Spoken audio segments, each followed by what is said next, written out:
This is the Knowledge Index tab. This is basically where the system stores the information that the chatbot uses to answer questions. So instead of the chatbot just guessing, it answers based on the documents and the data added here. At the top, we can switch between different knowledge sources.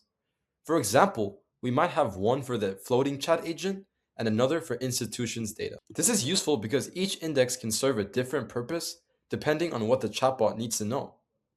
In the main knowledge index view, we can see all the uploaded documents.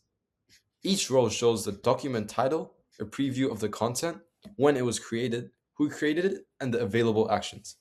So this is where the team can manage the documents that are feeding the chatbot. We also have a normal view and a chunk view. Normal view lets us see the documents in a simple way.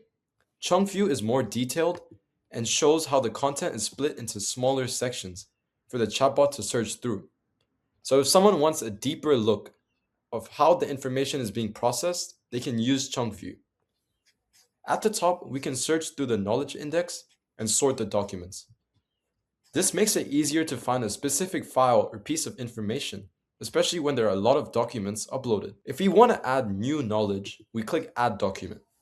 From here, we can give a document a title, upload a file, or paste text directly in the index. This is useful because the team can add PDFs, Word files, Excel files, CSVs, or just plain text, depending on what they want the chatbot to learn from.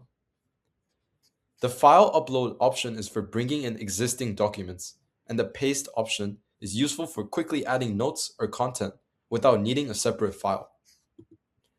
We also have another knowledge index view for structured data, like institutions data. This is more like a database table.